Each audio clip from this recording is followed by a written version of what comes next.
It was just another busy morning in the city, the kind where people rush through their routines, barely noticing the world around them.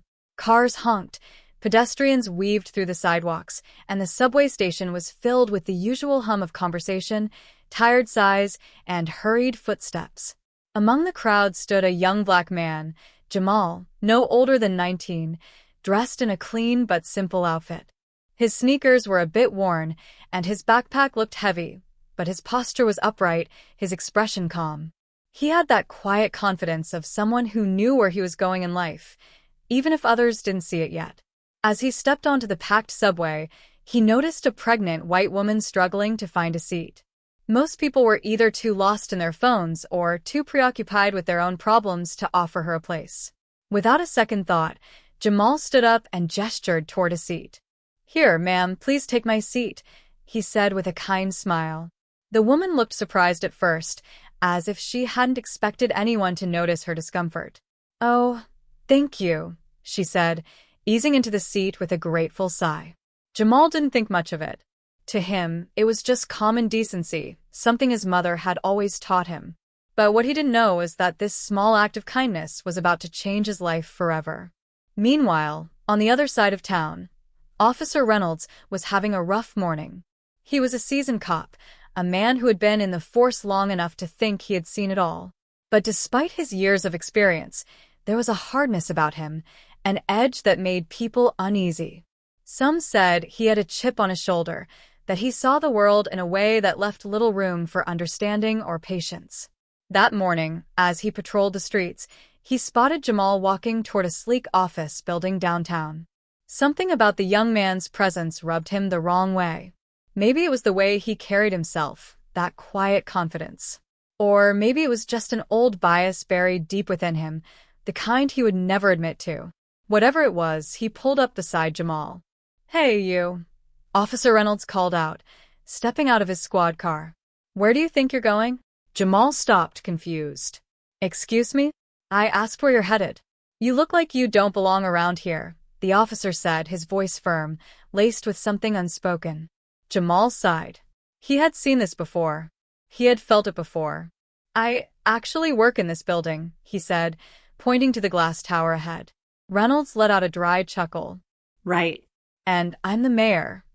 Jamal didn't argue. He didn't see the point. But he also didn't back down. Instead, he reached into his pocket, slowly, carefully, and pulled out a sleek ID badge. He held it up, letting the officer read the bold print at the top. Executive Director, Jamal Carter. For the first time, Officer Reynolds was at a loss for words. His face paled slightly as he processed what he was seeing. The kid he had just humiliated wasn't just another pedestrian. He was someone important. And in that moment, as realization dawned, the ground beneath Reynolds seemed to shift. Because Jamal wasn't just any executive. He was his new boss. But that wasn't even the biggest twist of the day. Officer Reynolds stood frozen, staring at the ID card in Jamal's hand. For a moment, the city noise faded, and all he could hear was his own pulse pounding in his ears. He had spent years on the force, believing he could read people in an instant. But now he realized just how wrong he had been. He had assumed Jamal was just some kid wandering into a place he didn't belong. But the truth was staring him right in the face. Jamal watched the officer's expression shift, from authority to confusion, and then something else. Was it embarrassment? Regret? He couldn't tell, and he didn't care to figure it out. He had seen that look too many times before. "Can I go now?" Jamal asked, his voice steady but firm. He wasn't angry, just tired. Tired of moments like this. Reynolds swallowed hard. Yeah, of course," he muttered, stepping back, his usual confidence shaken. Jamal didn't say another word. He tucked his ID back into his pocket and walked past the officer, heading for the building's entrance. But even as he swiped his badge and stepped inside, he could feel Reynolds' eyes on him, still trying to make sense of what had just happened. Up on the 20th floor, the office was already buzzing with morning activity. Assistants hurried from desk to desk, phones rang, and the scent of fresh coffee filled the air. Jamal walked in, greeted by nods and smiles from his team. They knew him, not just as their boss, but as someone who had worked his way up from the bottom. A leader who earned his place through hard work and resilience. "Morning, Mr. Carter," said Lisa, his assistant, handing him a tablet with the day's schedule. "You've got back-to-back meetings and, oh, the new security consultant is supposed to check in today." Jamal took the tablet and nodded. "Thanks, Lisa.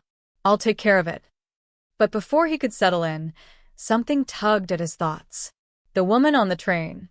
The note she had given him. He hadn't had a chance to read it yet, too caught up in the morning rush. He reached into his pocket, unfolding the small piece of paper. "Thank you for your kindness. If you ever need anything, please don't hesitate to reach out." Beneath the words was a phone number and a name, Rebecca Holloway. Jamal frowned slightly. The name sounded familiar, but he couldn't place it. He glanced at the number, debating whether to call. But before he could, Lisa interrupted his thoughts. "There's someone downstairs asking to see you," she said, lowering her voice. "A police officer." Jamal exhaled slowly. He didn't need to ask who it was. "Send him up," he said. Minutes later, Officer Reynolds stepped into the office, looking noticeably out of place among the suits and polished desks. His usual authority seemed to shrink in the presence of people who, for once, outranked him. Jamal leaned back in his chair, watching as the officer approached. "I have to admit, I didn't expect to see you again so soon," he said calmly. Reynolds cleared his throat, shifting uncomfortably. "Look, about earlier. I just wanted to," he hesitated, as if the words were foreign to him. "I misjudged you," he finally said. "That was wrong." Jamal studied him for a moment. There was no anger in his expression, no bitterness. He had learned long ago that people showed who they were in moments like these. Some would double down, refuse to admit their mistakes. But Reynolds was here. That meant something. "You know," Jamal said, setting his tablet down, "you're not the first person to make that mistake." Reynolds looked down, nodding. "I figured." Jamal folded his hands. "So, why are you really here?" The officer hesitated again, then let out a slow breath. "I looked you up," he admitted. "Saw your record. Where you came from. You weren't always sitting in an office like this." Jamal's jaw tightened slightly. He didn't like being looked up like some case file, but he kept his expression neutral. And I wanted to understand how you got here," Reynolds said. "A lot of guys like you," he stopped himself, rephrasing. "A lot of people who start where you did don't make it here." Jamal nodded slowly. "That's true." Silence stretched between them, thick with unspoken thoughts. Finally, Jamal leaned forward. "Officer Reynolds, do you want to know the real reason I'm here?" The officer met his gaze, waiting. Jamal tapped the note still resting on his desk. "Because someone believed in me when no one else did. And because, when people tried to push me down, I didn't let them." Reynolds looked at the note, his expression unreadable. "That woman on the train?" he guessed. Jamal shook his head. "No. Someone much earlier. But maybe she's part of the story, too." Reynolds exhaled, nodding slightly. "Well, I appreciate you hearing me out." He glanced at the office around him, as if still processing how wrong he had been about Jamal. "Maybe we'll run into each other again." Jamal offered a small, knowing smile. "Maybe sooner than you think." Reynolds didn't quite understand what he meant. Not yet. But soon he would. Because the world had a funny way of bringing people together in ways they never expected. And this story? It was far from over. Jamal sat in his office long after Officer Reynolds left, staring out the window at the sprawling city below. The sun was starting to dip, casting long shadows across the glass towers. But his mind wasn't on the view. It was on the series of strange events that had unfolded in the last 24 hours. First, the encounter with the woman on the train, her note that somehow felt more significant than it should have. Then, Officer Reynolds, who had looked at him as though he were a stranger, someone completely different from the man who had been working his way up the corporate ladder for years. The man who had fought to prove that he was more than what others assumed. Jamal's phone buzzed, breaking his thoughts. It was Lisa, reminding him about the meeting with the new security consultant. But Jamal wasn't focused on that anymore. Something in his gut told him that the encounter with Reynolds wasn't just a random mistake. It was a sign of something bigger. Maybe it was the way Reynolds had looked at him, like he was seeing something for the first time. Maybe it was the way he had admitted his mistake, something Jamal hadn't expected from a man like him. But the tension between them wasn't gone. It had only shifted. Down on the street, Reynolds sat in his squad car, his fingers drumming lightly on the steering wheel. He couldn't shake the feeling that something was wrong. After leaving Jamal's office, he had gone straight back to his precinct, trying to bury the discomfort in the usual bustle of police work. But it wasn't working.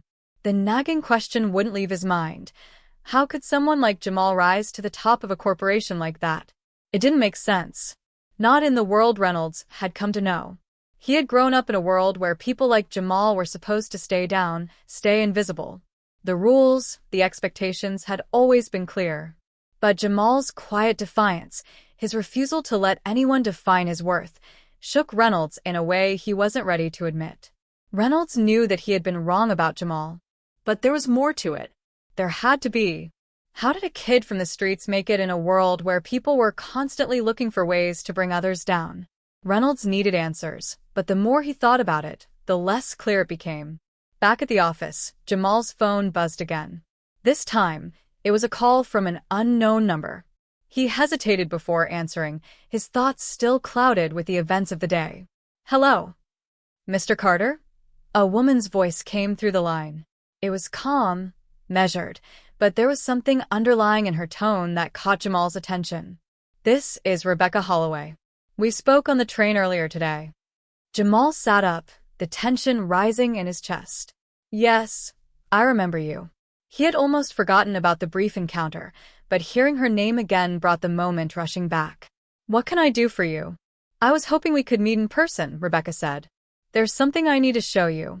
Something I believe you need to see." Jamal frowned. "What is it?" "I can't explain over the phone," she replied. "But it's important. It's about you, Mr. Carter." Jamal felt a chill run down his spine. The way she said it about you, it felt too personal, too direct. "Where do you want to meet?" "I'll send you the details," Rebecca said, her voice calm but insistent. "Please trust me. It's crucial." Before Jamal could respond, she ended the call. He stared at his phone, uncertainty gnawing at him. What could she want? Why was she suddenly involved in his life? It was just a simple act of kindness on a crowded train, a moment that should have passed without a second thought. And yet, here he was, with more questions than answers. Meanwhile, across town, Lisa, Jamal's assistant, sat at her desk, flipping through a pile of reports. She had been with Jamal for years, seeing him grow from a promising intern to the young executive he was today. But she had also noticed something in the past few months. Something wasn't quite right. Jamal had always been focused, driven, but recently, he seemed distracted. As though there was a weight on his shoulders that he wasn't sharing. She had seen it before in the eyes of ambitious people, especially those who had risen quickly. The pressure of expectations, the fear that one misstep could send it all crashing down. But this was different. Lisa knew Jamal too well to believe that was the source of his unease. There was something else going on. Her thoughts were interrupted when she received a message from Jamal. It was brief, just a location and a time. He was meeting someone, but the message didn't specify who or why. It was unlike him to keep things so vague. Lisa's gut told her something was off.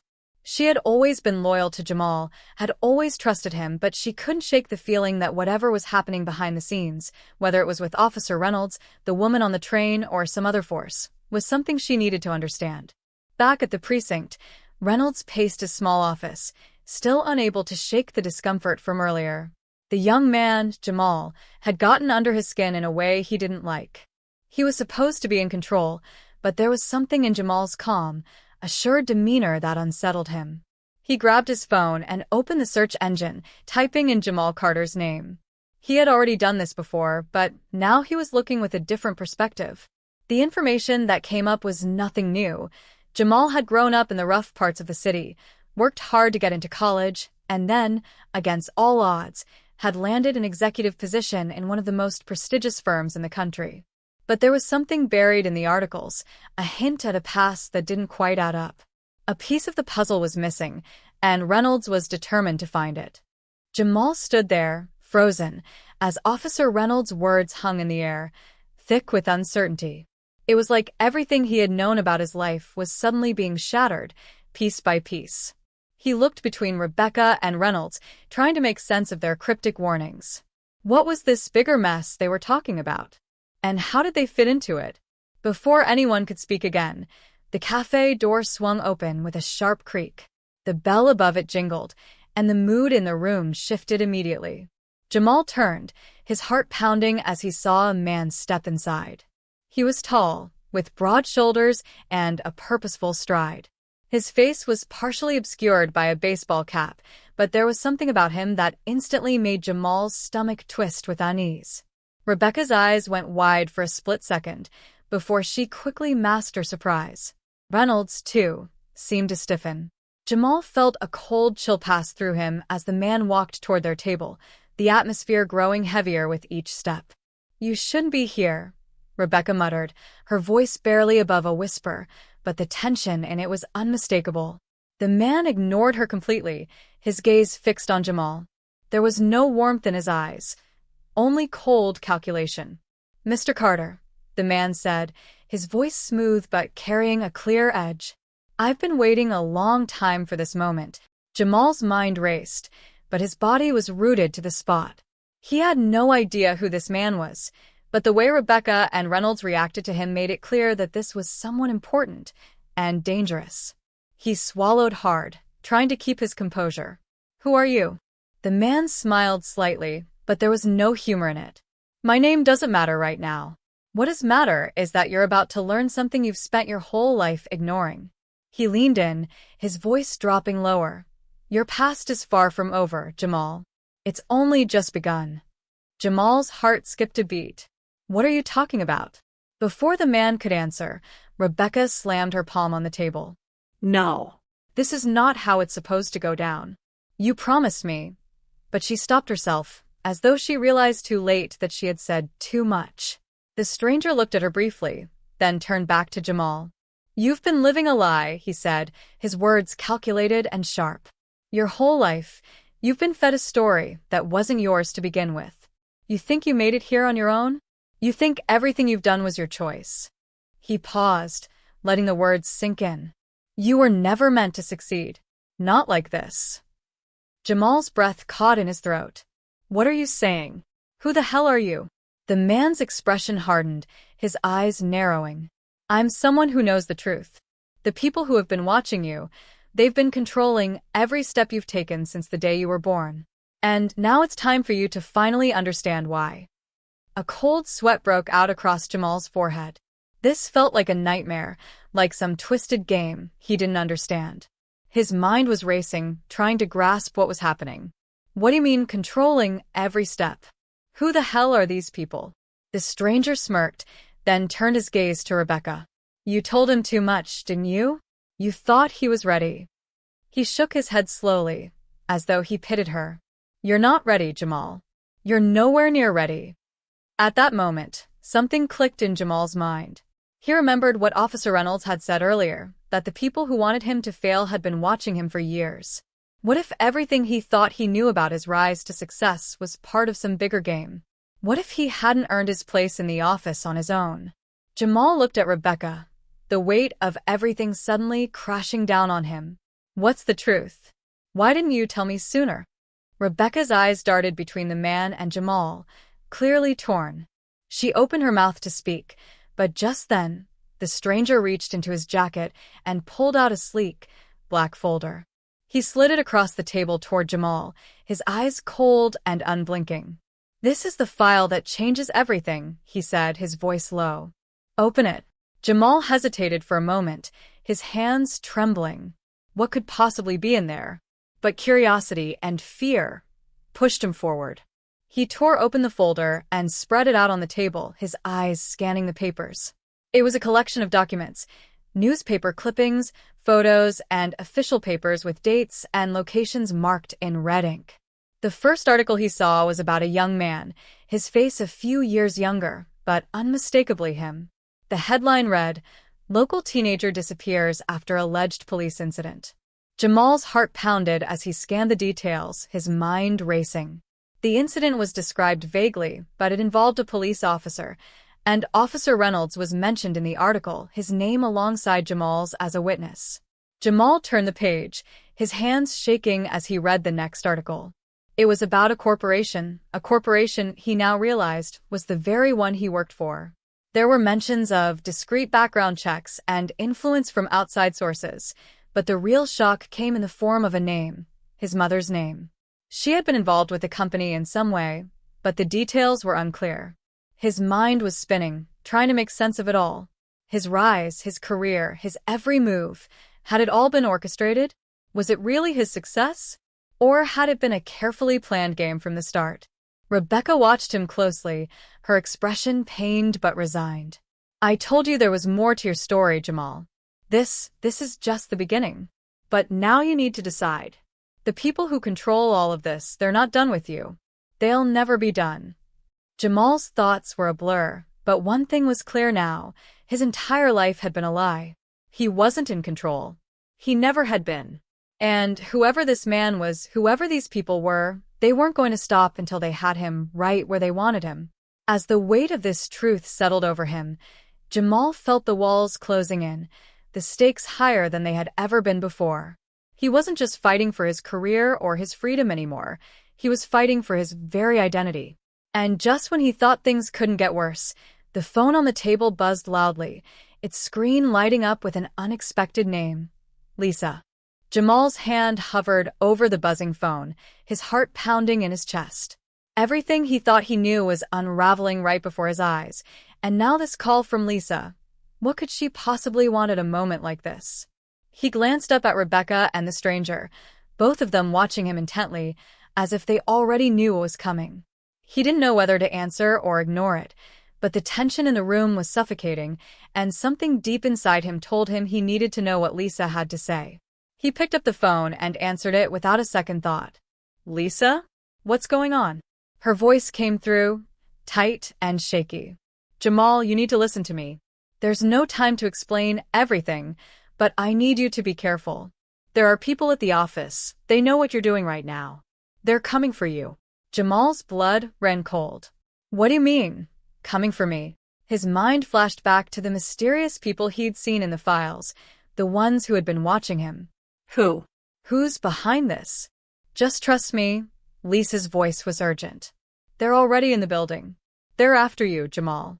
You have to get out of there right now. It's not safe. His heart was racing, but he couldn't focus on the panic in her voice. There was something in the back of his mind, something he had overlooked. The pieces were starting to click together. The stranger, the mysterious files, the way Rebecca and Reynolds had acted. Everything was coming full circle. But Lisa's warning pulled him out of his thoughts.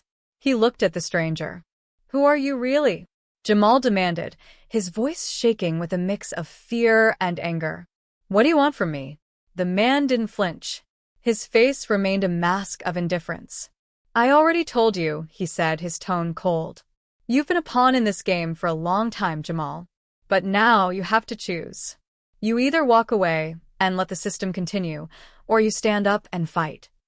He paused, a slight smirk playing at the corner of his lips. But be warned, there's no going back once you make that decision. Jamal's pulse quickened. The realization hit him like a ton of bricks. The corporate world he'd worked his way up in, the life he'd fought so hard to build, it was all connected to something much darker. The people who had controlled his past were still controlling his future. And the game was far from over. He gripped the phone tighter, his mind racing. Lisa, he said, his voice barely above a whisper. I'm coming to the office now. Jamal, no. Her voice cracked with fear. It's too dangerous. They know everything. I don't know how, but... The line went dead. Jamal stood there, the phone still pressed to his ear, his mind reeling. Something wasn't right. The stakes had been raised higher than he could have ever imagined. They were already waiting for him. And now, with every second that passed, the walls were closing in. Before he could make a move, Reynolds stepped forward, his voice low. You don't have to do this, Jamal. It's not too late to back out. You don't know what you're up against. There was something in his eyes now, something that seemed almost desperate. But Jamal was beyond listening to warnings. "No," he said firmly. "I'm going to the office. If they want to fight, they'll get one." Without another word, he turned and walked out of the cafe. As he stepped into the street, the cool night air hit him like a slap in the face. The weight of the situation settled over him, but he pushed it aside. He couldn't afford to hesitate now. He didn't know who was waiting for him at the office or what they wanted, but he knew one thing for sure. This wasn't just about him anymore. This was bigger than anything he'd ever imagined. It was about power. It was about control. And it was about taking back what was his. He drove fast, the city lights blurring as he raced toward the office building. The streets felt eerily empty as he passed through the familiar areas. But in the back of his mind, something kept nagging at him. The question of how deep this conspiracy went, how many people were involved. As he neared the building, his hands gripped the steering wheel tighter, his heart pounding harder in his chest. The building loomed ahead, its tall, imposing structure casting long shadows in the darkness. Jamal parked in the underground garage and made his way inside, every step echoing in the hollow space. His senses were on high alert. He couldn't shake the feeling that he was walking into a trap, but he had come too far to turn back now. The elevator doors opened, and he stepped inside, the numbers on the screen ticking upward with each passing floor. When the doors opened on his floor, he found it eerily quiet, too quiet. The lights flickered slightly, and the air felt thick with tension. Jamal stepped out cautiously, looking around. Something wasn't right. As he moved through the hall, he caught sight of Lisa's desk, but she wasn't there. Neither was anyone else. The offices were empty, silent. A sudden noise behind him made him spin around. He barely had time to react before a sharp pain exploded in his chest. His hand went instinctively to the wound, but there was no time to process what was happening. Another figure stepped from the shadows, someone he hadn't expected. It was Lisa. Her face was pale, her eyes wide with fear. "I didn't want to do this, Jamal," she whispered, holding a gun in her trembling hands. "But they're going to kill me if I don't." Jamal's breath caught in his throat. "Lisa, what are you doing?" She swallowed hard, tears welling up in her eyes. "I didn't have a choice. I tried to warn you, but you wouldn't listen. They know everything about us, about you. They've been controlling you all along." The words hit Jamal like a punch to the gut. His mind was racing, trying to make sense of the betrayal. But before he could react, the sound of heavy footsteps echoed down the hallway. More figures emerged from the shadows. Reynolds, the stranger, and several others. And then, the final twist hit him. He realized too late that the game he had thought he was playing wasn't one he could win. It had never been his to begin with.